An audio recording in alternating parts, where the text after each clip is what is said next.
Hello and welcome guys to a new video. और ये video जो है वो क्लास 10 के chapter number 5 periodic classification of elements के ऊपर होगा। ठीक है, तो आज का ये वीडियो है वो Dobereiner triad, Newlands law of octave और मेंडलीव पीरियोडिक टेबल के बारे में होगा, यानी चैप्टर 5 का फर्स्ट पार्ट आप इसे बोल सकते हो। ठीक है, तो चलिए शुरू करते हैं।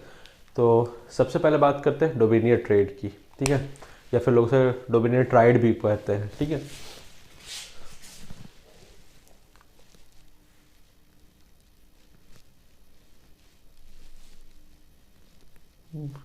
ट्राइड। ठीक है, डोबेनियर ट्राइड। तो सबसे पहले जान लो ट्राइड। ट्राइड क्या होता है? डोबेनियर तो खैर साइंटिस्ट का नाम था जिन्होंने ये ट्राइड दिया। और ट्राइड बोलने का मतलब होता है arrangement of elements in three. ठीक है, तीन तीन करके ग्रुप बना देना, इसी को हम बोलते हैं ट्राइड, जो कि डोबेनियर साहब ने किया था। तो डोबेनियर साहब के टाइम में जितने भी एलिमेंट्स थे उनको उन्होंने कोशिश किया कि इसको हम एक तीन तीन के फॉर्मेट में एडजस्ट करते हैं, जिसमें उनका कहना था कि फॉर एग्जांपल लेके समझते हैं। लिथियम उनका पहला ट्राइड। ठीक है, तीन ट्राइड दिया था उसमें से पहला। ठीक है, ये तीन। ठीक है, ये पहले ट्राइड का तीन एलिमेंट। तो उनका कहना था कि इन दोनों का अगर हम लोग मास का सम कर दे और एवरेज निकाले तो जो जो भी वैल्यू आएगा, तो इसका हमको जो भी वैल्यू आएगा वो इसके बराबर होगा, यानी बीच का जो भी एलिमेंट है उसके बराबर होगा। ठीक है, तो ये जो उनका लॉ था, ये जो रूल था, वो तीन ट्राइड तक तो सक्सेसफुली काम किया, मतलब सक्सेसफुली नहीं, फिर भी अप्रॉक्स वैल्यू ला के दे देता था। बट तीन के बाद जैसे ही, मतलब ये 9 एलिमेंट्स के बाद जितने भी एलिमेंट्स बच गए उन पे ये एप्लीकेबल नहीं हुआ था, क्योंकि उस समय तक सारे एलिमेंट्स तो डिस्कवर्ड थे नहीं, काफ़ी सारे एलिमेंट्स ये अनडिस्कवर्ड थे। तो उस हिसाब से सेट कर पाना थोड़ा मुश्किल हो रहा था। फॉर एग्जांपल आप यहीं देख लो, लिथियम का मास 7, पोटेशियम का मास 39। ठीक है, और इसका हम लोग जानते हैं 23 होता है। ठीक है, तो अब देखो एवरेज निकाल के 7 + 39 divided by 2 equals to 46 divided by 2 equals to 23। तो सोडियम का मास मिल गया। इसी तरह इनका जो दूसरा ट्राइड था वो था कैल्शियम, स्ट्रोंटियम, टीनियम और बेरियम।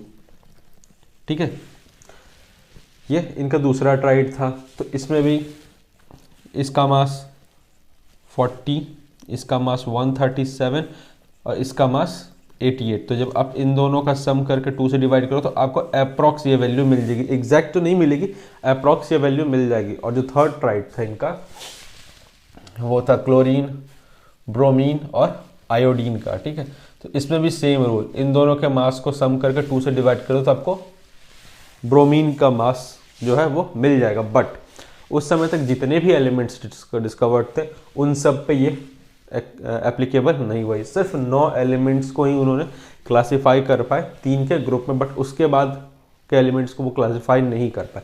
इसीलिए डोबेनियर का दिया हुआ जो पीरियोडिक टेबल था उसको बाद में खारिज कर दिया गया। और इसके बाद आए थे न्यूलैंड। ठीक, न्यूलैंड लॉ ऑफ ऑक्टेव। तो चलिए अब देखते हैं न्यूलैंड लॉ ऑफ ऑक्टेव क्या था।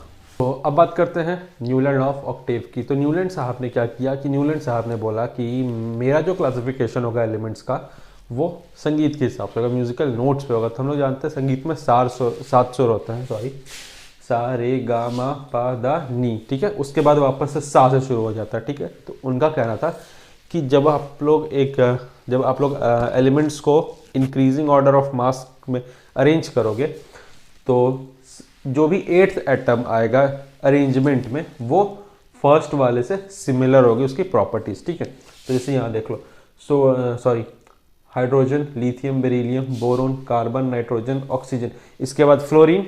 ठीक है, तो फ्लोरीन को उठाकर उन्होंने हाइड्रोजन के नीचे रख दिया, क्योंकि बोला कि हाइड्रोजन का जो प्रॉपर्टी है वही सेम प्रॉपर्टी फ्लोरीन भी अपने अंदर केमिकल प्रॉपर्टी शो करेगा। ठीक है, और उस समय तक नोबल गैसेस नहीं थे, इसलिए आपको यहाँ पे हीलियम या फिर नियॉन देखने नहीं मिल रहा है। नियॉन, आर्गन, ये सब देखने नहीं मिल रहा है, ये सब बहुत बाद में आए थे। ये सब गैसेस बहुत बाद में डिस्कवर्ड हुए नोबल गैसेस। ठीक है, तो न्यूलैंड साहब ने कहा कि अगर आप एलिमेंट्स को इंक्रीजिंग ऑर्डर ऑफ मास में रखोगे तो जो फर्स्ट एलिमेंट है आपका उसकी प्रॉपर्टी और जो 8th एलिमेंट है यानी 7th के बाद का जो भी एलिमेंट होगा उसकी केमिकल प्रॉपर्टी सेम होगी, ठीक है। बट ये चीज़ जो है सिर्फ और सिर्फ कैल्शियम तक ही वैलिड रही, ठीक है। उन्होंने ये नहीं बोला सिर्फ कैल्शियम तक ही वैलिड रहेगा, उनके सबसे सारे में वैलिड होना चाहिए, बट ये सिर्फ यहीं तक वैलिड रही थी, ठीक है। अब देख लो, आप इसी में देख लो, यहाँ तक आपको सारे केमिकल प्रॉपर्टीज ठीक मिल जाएंगे, बट अब आप इस लाइन में देख लो, बोरोन, एल्युमिनियम और क्रोमियम, ठीक है। क्लास 10 का तो इसको छोड़ते ये क्रोमियम एक क्या बोलो, क्लास 10 में बहुत कम लोग जानते हो। मोस्ट फेमस एग्जांपल पे आते हैं Fe आयरन, इसको क्लास 9 से आप लोग जान लोगे, Fe का मतलब आयरन होना, ठीक है। तो आप यहाँ देख लो Fe आयरन, हम लोग जानते हैं आयरन मेटल है, यानी उसकी सारी केमिकल प्रॉपर्टी जो वो मेटेलिक प्रॉपर्टीज होंगी, ठीक है। सारी मेटेलिक प्रॉपर्टीज शो करेगा, सॉरी। बट आप यहाँ पे देखो ऑक्सीजन, सल्फर है, ठीक है। ऑक्सीजन और सल्फर दोनों नॉन मेटेलिक, ये नॉन मेटेलिक प्रॉपर्टी शो करेंगे, और वहीं पे आपका जो आयरन है वो मेटेलिक प्रॉपर्टी शो करेगा, तो इनकी प्रॉपर्टीज सेम नहीं रही। आप यहाँ पे देख लो नाइट्रोजन और फॉस्फोरस नॉन मेटल है, मैग्नीशियम ये मेटल है, तो इसके बाद जितनी भी प्रॉपर्टीज है वो सिमिलर नहीं रहेंगी। आप इसी में फर्स्ट ग्रुप में देख लो, non metal non metal non metal metal, तो प्रॉपर्टी यहाँ पे चेंज होगी, ठीक है। तो कैल्शियम तक इनकी बात तो एकदम सही थी, अगर आप इंक्रीजिंग ऑर्डर में सेट करते हो इन ऑर्डर ऑफ इंक्रीजिंग मास तो प्रॉपर्टीज तो मैच कर रही थी, बट सिर्फ कैल्शियम तक। बट अब यहाँ पे एक छोटी सी चीज़ थी, अगर न्यूलैंड साहब स्पेस छोड़ दिए, जगह छोड़ दे, फॉर एग्जांपल यहाँ इसकी प्रॉपर्टी नहीं मैच कर रही है, टाइटेनियम की प्रॉपर्टी कार्बन सिलिकॉन से मैच नहीं कर रही है, प्रॉपर्टीज यहाँ मैच नहीं हो रही है, आयरन की मैच नहीं हो रही, तो अगर वो यहाँ पे खाली स्पेसेस छोड़ देते हैं कि फ्यूचर में अगर कोई एलिमेंट आया तो उसको आप यार यहाँ रख देना, मैं रहूँ ना रहूँ आप उसको यहाँ रख देना, ठीक है। तो ये बहुत हद तक एक एप्लीकेबल पीरियोडिक टेबल बन सकता था, बट उन्होंने ज़बरदस्ती करके जितने भी उस समय जितने भी नॉन एलिमेंट्स थे, नहीं ऑलमोस्ट 60 के आसपास एलिमेंट्स थे, तो उन्होंने सबको ज़बरदस्ती ठूंस दिया, भैया तुम घुसो घुसो घुसो, ज़बरदस्ती डाल दिया टेबल में, ठीक है। ये सिर्फ इतना नहीं, इसके नीचे और आएंगे, ठीक है। बट क्योंकि लिखने का कोई मतलब नहीं था, क्योंकि प्रॉपर्टी सेम नहीं हो रहे थे, अरेंजमेंट पूरा गड़बड़ था, तो लिखने का कोई मतलब नहीं बनता। तो न्यूलैंड में सिर्फ कैल्शियम तक ही जो प्रॉपर्टीज़ थी या फिर जो इनका लॉ था वो सेट हो रहा था, उसके बाद सेट नहीं कर पा रहे थे, इसलिए न्यूलैंड लॉ ऑफ ऑक्टेव से बना हुआ जो हमारा पीरियोडिक टेबल था इसको रद्द कर दिया गया, खारिज कर दिया गया। और इसी के बाद आया था मेंडलीफ साहब। अब मेंडलीफ साहब ने यही सबसे अच्छी चीज़ की थी कि उन्होंने ज़बरदस्ती नहीं भरा, ठीक है, ज़बरदस्ती नहीं डाला किसी भी आइटम को कि नहीं तुम इस जगह पे इसको हम रखेंगे ही रखेंगे, नहीं, उन्होंने जगह छोड़ दी, ठीक है। मेंडलीफ ने सबसे अच्छा जो काम किया था वो यही था कि उन्होंने जगह छोड़ दी फ्यूचर में डिस्कवर होने वाले एलिमेंट्स की, और उसको लेके कुछ कुछ प्रेडिक्शंस भी कर दिए थे कि जैसे ये एलिमेंट यहाँ पे अभी नहीं है पर फ्यूचर में मिलेगा, उसकी केमिकल प्रॉपर्टी कुछ ऐसी होंगी, तो ये सब प्रेडिक्शन कर दी गई थी, जिनके वजह से मेंडलीफ पीरियोडिक टेबल काफ़ी टाइम तक वैलिड रहा था, ठीक है। तो अब हम लोग देखते हैं मेंडलीफ पीरियोडिक टेबल। तो अब हम लोग बात करने वाले हैं मेंडलीफ पीरियोडिक टेबल के बारे में, और इस चैप्टर का एक बहुत इंपॉर्टेंट पार्ट है, ठीक है। इससे बहुत क्वेश्चंस आते हैं MCQs में भी और आपके सब थ्योरी में भी, ठीक है, सब्जेक्ट्स में भी, लिखना भी आपको बहुत पड़ेगा, ठीक है। तो मेंडलीफ साहब ने क्या बोला कि मैं जो अपना पीरियोडिक टेबल दूंगा वो किसी न किसी ऑर्डर में फॉर्मेट में तो मुझे देना है, तो मैं उसको रिएक्टिविटी के हिसाब से दूंगा, यानी उसको ऑक्साइड्स और हाइड्राइड्स का जो फॉर्मेशन होगा, ऑक्सीजन और हाइड्रोजन जैसे वो रिएक्ट करके कंपाउंड्स बनाएगा, उस फॉर्मेट में मैं अपना टेबल दूंगा, ठीक है। और इनका टेबल जो था वो भी increasing order of atomic mass में सेट रहेगा, ठीक है। तो एग्जाम्पल लेके देखते हैं कि जैसे इन्होंने कहा कि मान लेते हैं R2O3, ठीक है, कोई एलिमेंट है जो कि ऑक्साइड बना रहा है, तो फॉर्मूला मिल रहा है, एलिमेंट पे 2 आ रहा है, ऑक्सीजन पे 3 आ रहा है, और इसका जो हाइड्राइड जब बन रहा था, सेम एलिमेंट का जब हाइड्राइड बन रहा था तो वो RH3 के फॉर्म में आ रहा था।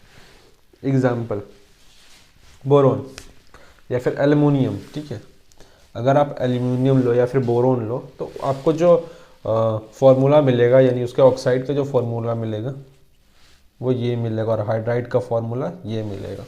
बोरोन के साथ करोगे तो भी सेम चीज़ आपको आएगा, ठीक है। तो ये हो गया एक। दूसरा एग्जांपल आप ले सकते हो इसी के नेक्स्ट बाद जो आता है RO2RH4, ठीक है। तो इसमें उन्होंने रखा कार्बन सिलिकन, तो कार्बन का ले लो तो CO2 CH4, सिलिकन का SO2 SH4, ठीक। तो इस हिसाब से उन्होंने बोला ऑक्सीजन और हाइड्रोजन के साथ का जो कंपाउंड बन रहा है उस हिसाब से मैं इसको अरेंज करूँ। तो उन्होंने 8 ग्रुप्स दिए थे, यानी 8 अलग तरीके के ऑक्साइड्स और हाइड्राइड्स को लेकर उन्हें ग्रुप दिया था, ठीक है। और उन्होंने जो अपने एलिमेंट्स थे उस समय जो एलिमेंट्स प्रेजेंट थे उनको अरेंज किया था। और इस पीरियोडिक टेबल की जो सबसे खास बात है कि उन्होंने ज़बरदस्ती किसी भी एलिमेंट को जगह पे नहीं रखा। आप यहीं देख लो, उस समय जितने डिस्कवर्ड थे उनको तो अरेंज किया ही किया उन्होंने, बट जो अभी तक नहीं मिले हैं, यानी जो भी एलिमेंट्स अभी तक डिस्कवर्ड नहीं, उन्होंने उनके लिए जगह छोड़ दी, उनको लेकर प्रिडिक्शन दे दिया कि भैया वो मिलेगा तो उसका केमिकल प्रॉपर्टी ऐसा होगा, उसका एटॉमिक मास अप्रॉक्स इतना होगा, उसका मतलब पूरा ब्यौरा पहले ही दे दिया था, ठीक है। तो जैसे इसी ग्रुप को ले लेते हैं, तो यहाँ पे था बोरोन, यहाँ पे कार्बन, फिर एल्यूमिनियम, सिलिकॉन, फिर उन्होंने ब्लैंक स्पेसेस छोड़ दिए थे क्योंकि जो भी एलिमेंट आया था, यानी इसके नीचे एलिमेंट्स तो थे पर उनका जो मास है मान लेते हैं। अब ऐसे देखो, यहाँ पे आया था टाइटेनियम, ठीक है। अब मान लो यहाँ पे जो एलिमेंट है उसका मास जो वो टाइटेनियम से ज़्यादा है, ऑब्वियसली बात ज़्यादा है, तो उसके बाद होना चाहिए। तो उन्होंने क्या किया, जगह खाली छोड़ दिया और इसको नाम दे दिया एक्का बोरोन। यानी एक एलिमेंट आपको मिलने वाला फ्यूचर में जिसकी केमिकल प्रॉपर्टी बोरोन से मिलेगी, तो भैया उसका नाम आप यहाँ लिख देना, इस खाली जगह पे भर देना। उसी तरह यहाँ पे एक्का एल्यूमिनियम, फ्यूचर में आपको एक एलिमेंट मिलेगा जिसका केमिकल प्रॉपर्टी एल्यूमिनियम से मैच करेगा, भैया आप उसको यहाँ डाल देना। यहाँ पे एक जगह था एक्का सिलिकॉन। तो इसी तरह उन्होंने जगह खाली छोड़ दिया, ठीक है। अब क्योंकि ये रिएक्टिविटी पे बेस्ड था, ऑलमोस्ट देखो तो रिएक्टिविटी पे बेस्ड है, तो उन्होंने बोला कि हो सकता है फ्यूचर में ऐसे एलिमेंट्स मिल जाए जो कि रिएक्ट ही ना करे किसी के साथ, ठीक है। तो भैया रिएक्ट नहीं करेंगे तो वो ना ऑक्साइड बनाना ना हाइड्राइड बनाना, तो मेरे टेबल में तो तुम उसको डाल सकते नहीं हो। सिंपल सी बात है, अगर रिएक्ट नहीं करेंगे, ऑक्साइड नहीं बनाएंगे, हाइड्राइड में, तो कहाँ उसको भरोगे, जगह ही नहीं रहेगा। तो उन्होंने क्या किया, उन्होंने अपने पीरियोडिक टेबल के एंड में एक कॉलम दे दिया नॉन रिएक्टिव एलिमेंट्स के लिए, जिसको आज के डेट में हम लोग नोबल गैस बोलते हैं। बोला कि अगर ऐसा कोई मिल जाए जो कि रिएक्ट ना करे तो उसको तुम इस ग्रुप में भर देना, जिससे मेरा जो पीरियोडिक टेबल है वो भी डिस्टर्ब नहीं होगा और नॉन रिएक्टिव एलिमेंट्स भी अपने जगह पे अरेंज हो जाएंगे। तो इस वजह से मॉडर्न मेंडलीफ पीरियोडिक टेबल जो है वो काफ़ी हद तक सक्सेसफुल था एलिमेंट्स को अरेंज करने के मामले में। मीन्स जो एलिमेंट नहीं आए, जैसे यहाँ पे स्कैंडियम उस समय तक नहीं था पर उसके लिए जगह खाली छोड़ दी थी। गैलियम डिस्कवर्ड नहीं था बट जगह खाली छोड़ दी थी।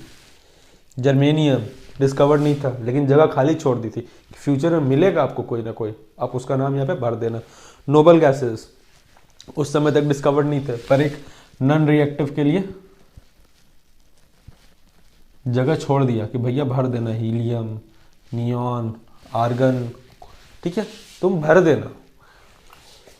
तो इस तरीके से मॉडर्न मेंडलीफ पीरियोडिक टेबल को उन्होंने अरेंज किया था। बट यहाँ पे भी कुछ ड्रॉबैक्स थे, ठीक है, इसको मिटाते हैं ताकि उसके ड्रॉबैक्स बता पाए।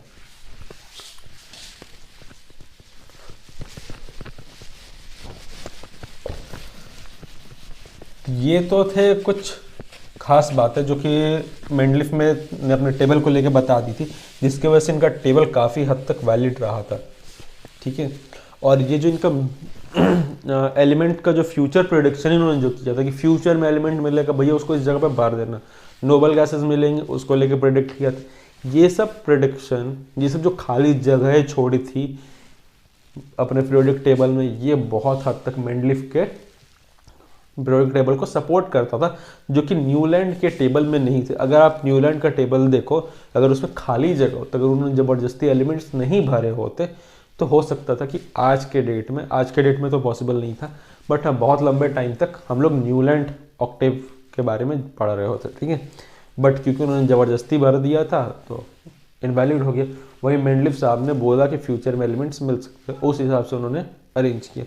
अब बात करते हैं लिमिटेशंस की। तो इन्होंने खुद ने कहा कि एलिमेंट्स जो है वो मेरे इंक्रीजिंग ऑर्डर ऑफ मास पे हैं, ठीक है। मास बढ़ेगा उससे सबको सेट करना, ठीक है। तो उन्होंने नोबल गैस का जो कॉलम छोड़ा उसमें आर्गन आया, उसके बाद आया पोटेशियम, ठीक है। अब यहाँ होना क्या चाहिए था, मान लेते हैं इसका एटॉमिक मास है 2, इसका एटॉमिक मास है 1, ठीक है।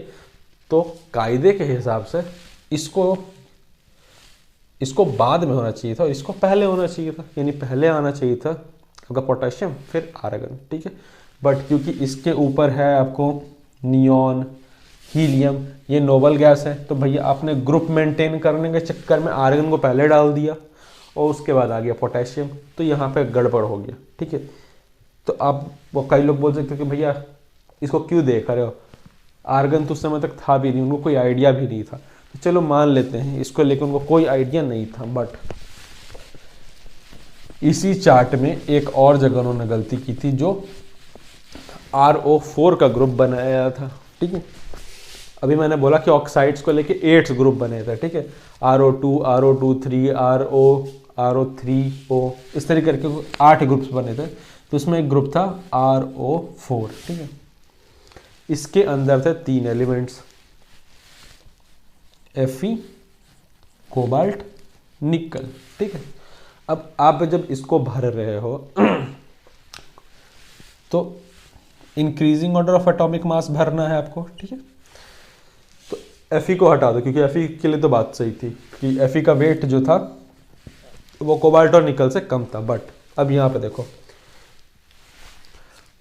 कोबाल्ट का जो वेट था वो था 58.9 और इसका था 58.7, ठीक है।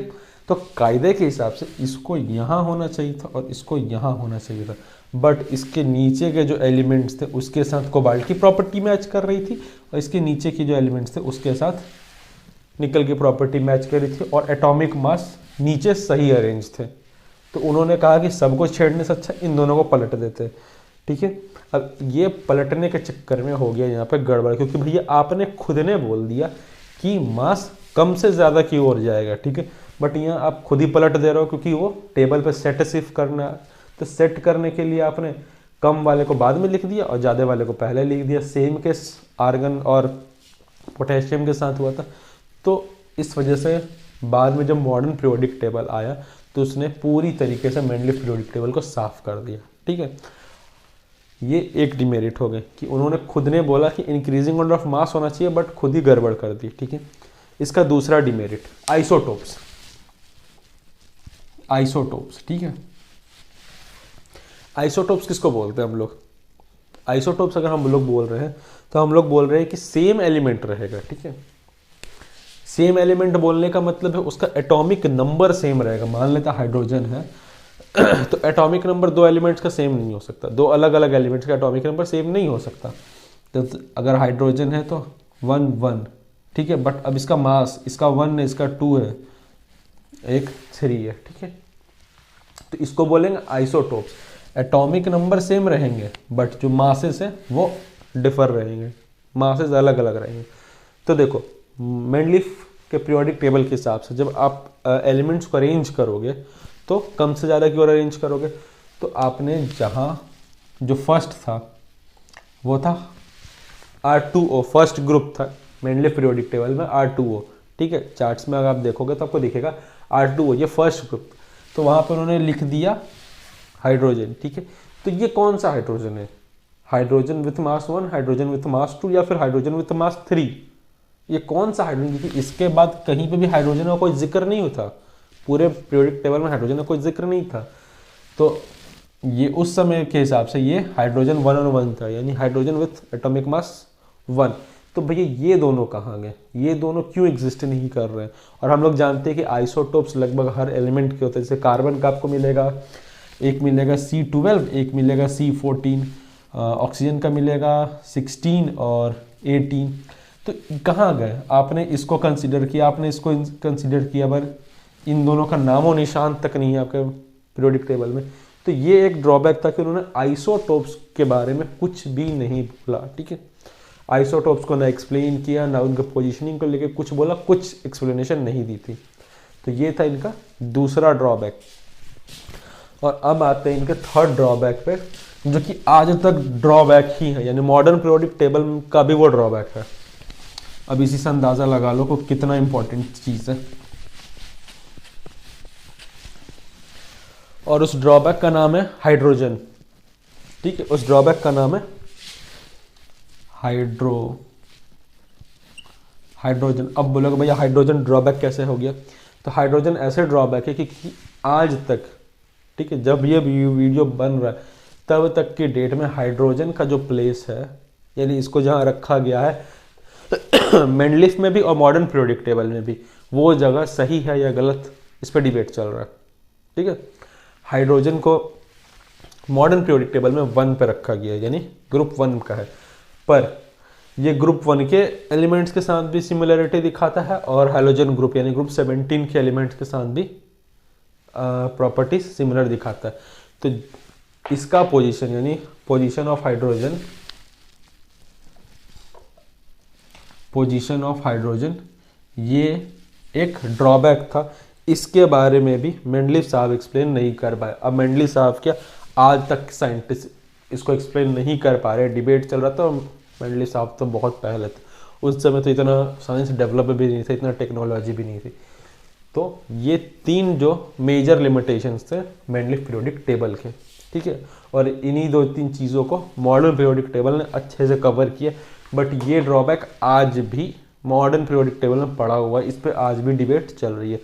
तो ये वीडियो यहीं हम लोग रैप अप करते हैं और इसके सेकंड पार्ट में हम लोग पढ़ने वाले हैं मॉडर्न पीरियोडिक टेबल और जितने भी उसमें कैरेक्टरिस्टिक्स हैं, यानी रो, कॉलम, पीरियड्स, ग्रुप्स, इन सब के हिसाब से जैसे प्रॉपर्टीज़ हैं, उन सबको हम लोग पढ़ने वाले हैं नेक्स्ट वीडियो में। तो इस वीडियो को यहीं पर रैप अप करते हैं और मिलते हैं नेक्स्ट वीडियो में, जहाँ पे हम लोग मॉडर्न पीरियोडिक टेबल पढ़ने वाले हैं।